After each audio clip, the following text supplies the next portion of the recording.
estudiantes de la UNAM y el IPN participaron profesores, intelectuales, amas de casa, obreros y profesionistas en la Ciudad de México, y que fue reprimido por el gobierno mexicano mediante la matanza de Tlatelolco, ocurrió el 2 de octubre de 1968, en la Plaza de las Tres Culturas de Tlatelolco. El genocidio se cometió en contra de una manifestación pacífica por el ejército mexicano y el grupo paramilitar Batallón Olimpia, fraguada por el gobierno mexicano en contra del Consejo Nacional de Huelga, órgano directriz del movimiento. Gracias a la acción gubernamental, al pretender ocultar información, no se ha logrado esclarecer exactamente la cantidad oficial de asesinados, heridos, desaparecidos y encarcelados. La fuente oficial reportó en su momento 20 muertos, pero investigaciones actuales deducen que los muertos podrían llegar a varias centenas y responsabilizan directamente al Estado mexicano. Ahora vamos con Carolina. En 1968, lo mismo que en México, hubo movimientos estudiantiles en otras partes del mundo, así como en Estados Unidos, Japón, Francia, Alemania, Italia, España, Argentina, Bolivia, Brasil, Perú, Uruguay y Turquía. Tenían lugar en un mundo bipolar enfrentado por la Guerra Fría, en el seno de una juventud identificada con ideas de progreso y de libertad. En una época en la que la existencia del bloque socialista estimulaba en los países capitalistas una rebeldía juvenil contraria al conservadurismo y al espíritu militar. El movimiento fue reprimido el 2 de octubre de 1968 por el gobierno de México en la matanza de la Plaza de las Tres Culturas de Tlatelolco y finalmente disuelto en diciembre de este mismo año. Entre el 26 y el 29 de julio de 1968, varias escuelas entraron en un paro de labores, los ganaderos y el ejército entran en varias de las escuelas. El 29 de julio se llevan a cabo dos manifestaciones autorizadas por el departamento del DF. El 3 de agosto de 1968 aparecen los periódicos desplegados en pro y en contra del movimiento estudiantil. La madrugada del 28 de agosto de 1968, varias tanquetas, las cuales habían destruido los campamentos estudiantiles, soldados con bayoneta, calada, graneros, así como camiones de bomberos, salieron de las calles Pino Suárez, Seminario y Moneda. Los estudiantes gritaban «México libertad, México libertad», retirándose por Madero, siendo aproximadamente 1.500 personas.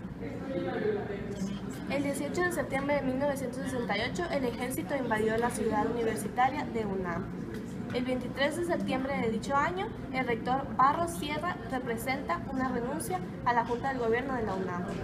El 3 de octubre... Tras todos estos sucesos, nos remontamos hacia el 2 de octubre de 1968. Un día después de la salida del ejército de los campus de la UNAM y del Instituto Politécnico Nacional, miles de personas se reunieron en la Plaza de las Tres Culturas en Tlatelolco.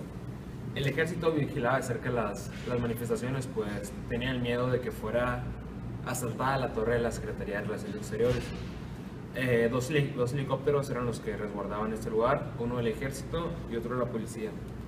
Miembros del Batallón Olimpia, cuyos integrantes iban vestidos de civiles con un pañuelo o guante blanco en cualquiera de sus manos, se infiltraron en la manifestación hasta llegar al tercer piso del edificio Chihuahua, donde se encontraban los oradores del movimiento y varios periodistas. Cerca de las 5:55 de la tarde, dos bengalas rojas fueron disparadas desde la torre de Tlatelolco. A las 6:10, el helicóptero sobrevoló la plaza de la cual se dispararon bengalas, la primera verde y la segunda roja, como señal para que los francotiradores del Batallón Olimpia, apostados en varios edificios de la zona, así como varios soldados, abrieron fuego contra los manifestantes y militares que resguardaban el lugar, para hacerle creer a esos últimos que los estudiantes eran los agresores. Entonces de aquí parte otro de los sucesos que tuvo impacto en el movimiento del 68 fueron los Juegos Olímpicos que iban a ser celebrados ese año en México. El gobierno mexicano se vio presionado porque estaban muy cerca esos Juegos, bajo la amenaza que serían cancelados si seguían los disturbios. Mientras que el movimiento buscaba que mediante los Juegos Olímpicos se atrajera la atención hacia los abusos del gobierno. Esta lucha por evitar que el movimiento diera una mala impresión de México al mundo. Los estudiantes de la Universidad Autónoma de México y del Politécnico, y también los profesores, obreros, entre otros, protestaron contra el autoritarismo.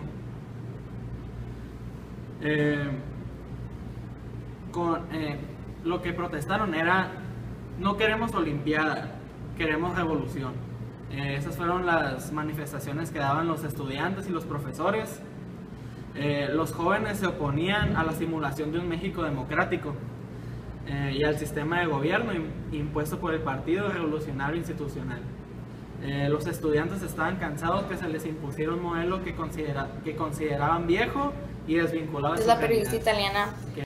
italiana Arianna Falchi empieza a preguntar que sí, qué es eso, que sí, qué está pasando, y todos los demás le dicen: tranquilas, porque tú acabas de estar creo que viene de Israel, y pues todos piensan que ella piensa eso porque viene de la guerra, pero todos estaban muy preocupados y todos se imaginaban qué pasa, por qué las bengalas, qué sucede. Entonces, después de que salen las bengalas, los organizadores del mitin están en una terraza y para empezar ya se dieron cuenta que no pueden bajar por la escalera de atrás, y que hombres vestidos de civiles con pañuelos blancos en la mano o con un guante blanco traen armas y los están amenazando y haciendo daño. Entonces es cuando empieza la masacre de Para Tlatelolco. movimientos sociales y políticos del pasado fue creada con el fin de que las personas se enteraran de los sucesos trágicos que estaban pasando en México, que no fuera ocultado nada, que fuera todo expuesto por el por qué pasó, quién lo hizo, dónde pasó, y que nada de eso fuera un secreto. La Fiscalía Especial para Movimientos Sociales y Políticos del Pasado fue creada cuando pasaron los sucesos del 68 en Tlatelolco y del 71 con otra represión a estudiantes. Muchos lloraban el 2 de octubre, mientras otros no sabían qué había sucedido. Por eso fue creada esta comisión, aunque aún siguen sin responderse preguntas básicas que pasaron aquel día. El investigar los crímenes del autoritarismo y llamar a cuentas a los responsables fue un compromiso más o menos claro de quienes asumieron la dirección del país tras la salida del PRI. El 27 de noviembre de 2001, Vicente Fox creó no una comisión de la verdad, sino una pomposa Fiscalía Especial para Movimientos Sociales y Políticos del Pasado, que finalmente desapareció en 2006 sin haber dado respuesta a las grandes interrogantes y sin haber procedido con éxito contra Luis Echeverría. En enero de 2005, la Fiscalía Especial para Movimientos Sociales y Políticos del Pasado solicitó la aprehensión de 55 personas responsables de la matanza en Tlatelolco. En mayo de 2005, aseguró que el expresidente Luis Echeverría sería consignado ante un juez penal federal. Soy David Araiza y mi conclusión sobre nuestro tema del movimiento del 68 fue que, a pesar de todo el mal que hubo en esos momentos, hubo muchos países internacionales que apoyaron al movimiento. Por ejemplo, se hizo un mitin en Londres frente a la embajada mexicana en simpatía con este movimiento. Me parece que fue una acción muy mala y sangrienta por parte del gobierno, y que es un pasado muy oscuro para nuestro país. Bueno, mi nombre es Raúl Amador. En conclusión, creo que es triste ver cómo el gobierno pues se ve involucrado en estos atentados tan trágicos, y más triste es ver cómo, para borrar dicha evidencia, pues tratan de manera tan inhumana los cadáveres que, como decía, pues eran depositados en grúas o transportes de basura para después ser incinerados. Entonces, Mi conclusión sobre el movimiento del 68 fue que en la Fiscalía Especial para Movimientos Sociales y Políticos del Pasado fue una comisión para dar a conocer los hechos y contestar las preguntas de los sucesos trágicos en México,